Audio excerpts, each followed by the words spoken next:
Sriqui23, and I'm here once again to show you my game collection. This time we're going to be going over my card and board games I have. I don't have a huge amount, and for stuff like my Pokemon cards and Yu-Gi-Oh cards, I'll mostly be doing that next time, but for now, let me show you. First off, I have Betrayal at the House on the Hill. This was a gift from my cousin Ryan. Shout out to you, Ryan. It's a lot of fun. It's kind of a haunted house sort of scenario, but what's cool about it is that the layout of the house changes each time, and there are a bunch of different scenarios that you can play through. Like exactly what's happening in the house differs each time, and I think there are about 100 different scenarios. A lot of fun. I've only played it once, but it was really good. Also got a Rubik's Cube. I've also got this 101 movie trivia card set. I actually got that as a Christmas gift from my Aunt Patty. And down here I have Sid Meier's Civilization, the board game. What that is, it's based on the Civilization computer games, where you essentially have to try and build a civilization that will stand the test of time and guide it through from essentially tribal times to the space age. It looks like it's a lot of fun. Never had a chance to play it, unfortunately. And up here, I actually have Civilization, the card game. Yes, they made a card game as well as a board game. Haven't played this one yet, but I figure it should be at least a bit simpler to set up than the full board game. I've also got this one, Exploding Kittens, and what that is, it's a card game. It's interesting. It kind of plays almost like a more, it plays a bit like Uno, I guess you could say. This is the Not Safe for Work edition, so it's rather raunchy. I actually got this as a gift from my cousin Danae.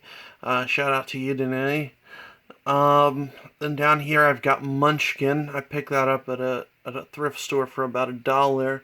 I've played it, and it's quite fun. It kind of strips down. It's kind of about dungeon crawling, but it kind of strips it down to its bare minimum, and it's very funny. It has like a good sense of humor to it. And over here I have Isaac Asimov's Robots.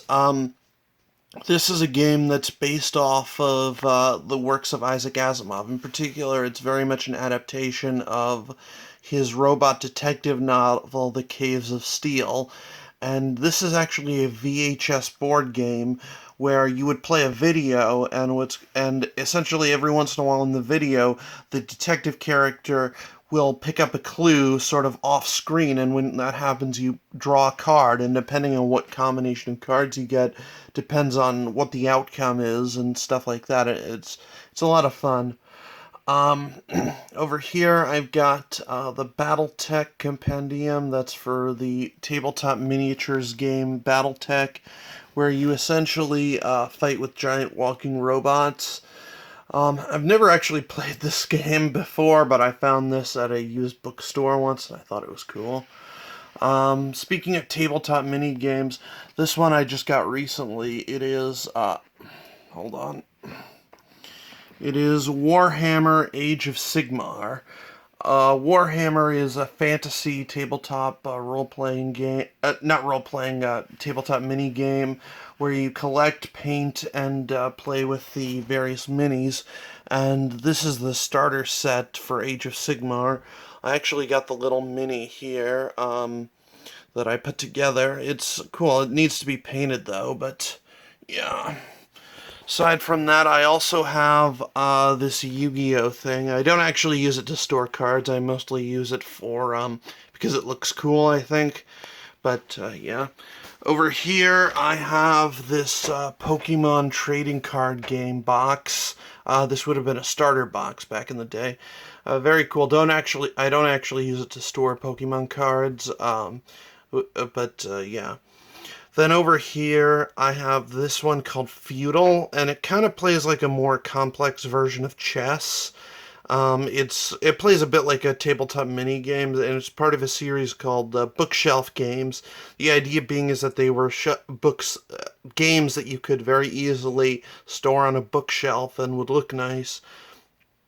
This one actually looks pretty cool from what I've seen about it, but again, I've never had a chance to play it, unfortunately. But yeah, and that is it for my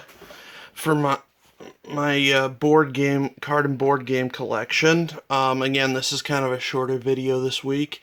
And next week I will be going over my Yu-Gi-Oh, Pokemon, and other trading cards. Thank you, and I'll see you then. Remember to like and subscribe, and see you next time.